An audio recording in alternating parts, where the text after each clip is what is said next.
세계적으로 일본은 친절하고 매너 좋은 사람들이 사는 문화 강국으로 알려져 있죠.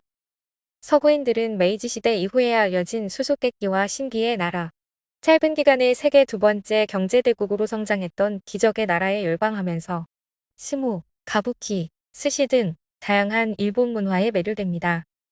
지금도 세계인들은 일본 하면 청결과 애절, 아름다운 자연, 높은 문화 수준이라는 이미지를 바로 떠올리죠. 하지만 이런 이미지는 시간을 두고 변화하고 있는 것 같습니다. 2000년 룩셈부르크에 이어 1인당 GDP 세계 2위를 차지했던 일본은 그 이후 20년 이상 내리막길을 걸으면서 2020년에는 세계 24위까지 추락하는데요. 잃어버린 20년 동안의 저성장과 급속한 고령화, 그리고 국제적 변화를 외면한 갈라파고스 시스템으로 일본의 무기력화 정체는 날이 갈수록 심해지는 상황입니다. 이런 분위기를 반영하듯 2달 전 미국 최대 소셜 사이트에는 이런 질문이 올라왔습니다. 15년 일본 생활 동안 좋은 것도 많았지만 싫은 것도 많았다. 특히 사이타마현, 쿠마가야는 최악이었다. 지사 업무 때문에 매주 2번 갔었는데 갈 때마다 그곳 편의점 직원, 거래처 사람들, 우리 지사 직원들 모두가 끔찍하게 느껴졌다. 한 번은 ATM에서 차례를 기다리는데 앞에 있던 여자가 돈을 찾은 후 뒤돌아서 나를 보더니 마치 강도로도 만난 것처럼 깜짝 놀라며 도망치듯 사라진다. 그 외에도 나쁜 경험들이 얼마나 많았는지. 한때는 북한이 쏘는 미사일이 실수로 쿠마가야에 떨어졌으면 좋겠다는 생각까지 했을 정도다. 여러분이 경험한 일본 최악의 도시는?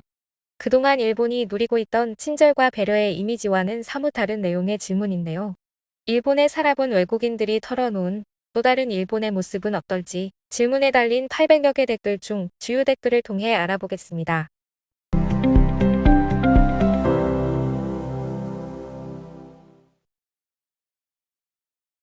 시가현 오치는 말 그대로 죽은 도시이다. 일본이 세계에서 가장 깨끗한 나라라는 걸 믿을 수 없게 만들고 도시 일부는 쇼와 시대에 그대로 머물러 있다. 그나마 비와코 해변이 유일한 볼거리. 일본 해군과 해안 경비대의 도시 마이즈루. 조선업이 쇠퇴하면서 피폐해졌고 좀도둑과 거리 싸움이 흔하다. 이사를 하는데 경찰이 찾아왔다. 우리 차 번호판이 알아볼 수 없을 정도로 지저분하다. 혹시 뭔가 꾸미고 있는 것 같다며 이웃들이 신고했단다. 출동한 경찰은 나에게 진정한 마이즈루 시민이 되어달라. 안 그러면 이런 일이 반복될 거라고 경고했다. 마이즈루가 세상의 전부인 줄 알고 살아가는 사람들. 모든 게 주관적이겠지만 내 경우엔 오사카가 싫었다. 아주 무례한 사람들, 낡고 지저분하게 방치된 건물들, 양아치들, 외국인을 의심의 눈초리로 쳐다보는 이웃들. 우리 윗집은 6평 집에서 아이를 셋이나 키우고 있었다. 관광으로는 괜찮지만 다시는 살고 싶지 않다. 우리나라보다 더럽고 무례한 곳은 없을 거라 생각했는데 오사카에 살면서 당황한다. 놀러왔던 내 친구도 동남아같이 쓰레기가 뒹구는 모습에 놀라는 눈치다. 오사카 사람들은 쓰레기를 함부로 버리는데 그럴 때마다 난 그걸 집어 그들 면상에 다시 던지고 싶다. 좁은 길에서는 자전거들이 신호를 무시하고 전속력으로 달린다. 오사카에서 난 매일 외국인 혐오를 당했고 남자들이 내 몸매를 보란듯이 평가하는 걸 들어야 했다. 어느 스타벅스 남자 직원은 내가 카운터 앞에 설 때마다 계산을 다른 여직원에게 넘긴다. 한 번은 다음 차례가 나인지 모르고 다음 분을 외치다가 나를 보고 깜짝 놀라 어디론가로 피해버린다. 문제는 이런 일이 이곳만이 아니고 오사카의 많은 상점과 식당에서 벌어진다는 것. 도쿄로 출근하는 사람들이 모여 사는 지바현 이치가와 아침 출근 시간 열차는 지옥이다. 사람들은 이성을 잃고 어떻게든 달려 아우성이고 열차가 도착하면 앞사람 밀치기 경쟁이다. 줄 서기는 온데간데 없다. 47개연을 가봤는데 대도시 중엔 나고야가 최악이다. 무례한 사람들, 공격적인 노인들, 양키가 되고 싶어하는 젊은 애들. 지하철은 낡았고 늘 만원이다. 일본 대도시 주변의 교외 지역은 할 게 별로 없고 경치도 생활도 단조로워서 오래 살면 우울증 걸릴 것 같다. 일본 전역에 깔려있는 건 복부 탄 것 같은 마을들이다. 나고야, 항상 잠자는 도시. 관광객을 위한 특별한 볼거리와 놀거리가 없고 그나마 있는 것들은 인공적인 느낌이 강하다. 내세울 만한 문화는 없이 교토인의 자부심과 도토리인의 보수성을 다 가지고 있는 사람들. 배풀은 지저분하고 심심했다. 온천과 수족관을 제외하면 역겨운 도시다. 쓰러져가는 빈집들 사이에 허름한 마사지 업소들이 늘어서 있는 모습이 끔찍하다. 차라리 뭄바이가 더 나을 것이다.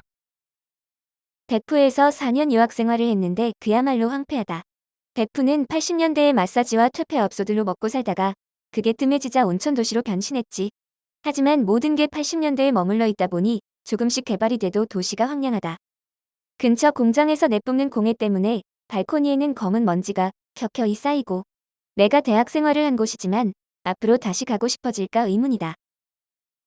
니가타야말로 쩐다. 인구가 줄어들어 그럴 수 있다고 하지만 전성기 때도 크게 낮지 않았을 것 같다. 겨울 하늘은 항상 어둡고 비가 오는 데다 대중교통이라고 노인들로 가득 찬 버스밖에 없다. 내가 옆자리에 앉으면 이분들은 일어나서 딴 자리로 가버린다.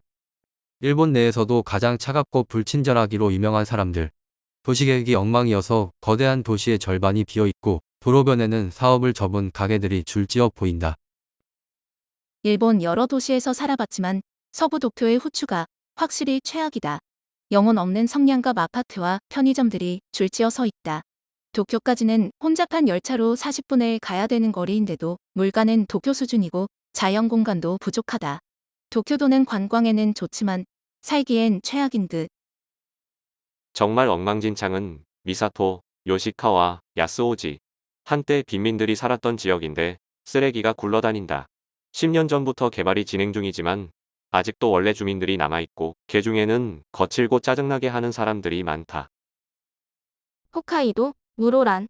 한때 번성했지만 경기 침체와 인구 급감으로 상점의 90%는 문을 닫았고 그나마 남아있는 가게에서는 쇼와 시대의 음침한 선율이 흘러나와 우울감을 더한다. 작은 야키니쿠 식당에 들어갔더니 외국인이 왜 들어왔냐는 식의 표정을 짓는다. 인터넷에 올라와 있는 전성기 때의 사진과 비교하면 현실은 잔인하다. 삿포로와 아사히카와를 빼면 홋카이도에는 아무런 미래가 없다.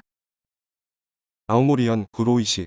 멋진 호수와 벚꽃 축제로 유명한 곳이지만 도심을 지나다 보면 경제 침체로 피폐해진 가게들이 많이 보인다. 새로 짓는 주택은 적고 도로는 혼잡하다. 시청으로 들어서는 도로에 마저 파친코방들과 허름한 식당들이 줄지어 있다. 이와테현 이치노세키는 장례식장 같다. 60세 이하 사람을 찾아보기 어렵고 건물의 80%는 판지로 막힌 채 버려져 있다. 다행히 하라이즈미 주변이 괜찮아서 그나마 버틴다. 내가 일본에 와서 처음 살았던 시코쿠츠우는 제지 공장에서 나는 악취가 극심하다. 한여름에는 괜찮은 카페 안에 있어도 악마의 냄새를 맡아야 한다. 고속도로로 지나가기만 해도 풍겨오는 그 유명한 시코쿠츠우 냄새. 도쿄와 센다이 사이 도로변에는 화물차들이 늘어서 있는데 기사들이 엔진을 켜놓고 자는가 하면 창문으로 빈 캔과 도시락 박스를 아무렇지도 않게 버리고 갈 길을 간다. 아무도 청소를 하지 않아서 도로는 쓰레기로 뒤덮여 있다. 교토의 교통은 최악이고 사람들은 무례하다. 차 창문을 열고 길바닥에 쓰레기를 버리는 경우도 종종 있다. 관광하기에는 괜찮지만 그 이상을 바라는 건 무리. 외국인이 싫다. 너희 나라로 돌아가라고 면전에다 얘기할 정도로 차별적인 게 교토 사람들이다. 교토하면 그 기억만 난다. 지바, 흉측한 아파트와 버려진 건물들이 줄줄이 조화를 이루고 있는 곳. 기타 귀슈도 빼놓을 수 없다. 황량해진 도시에 야쿠자 소매치기들만 버글버글. 러스트벨트 그 자체. 오늘 영상은 여기까지입니다. 구독, 좋아요, 알림 설정으로 응원해주세요.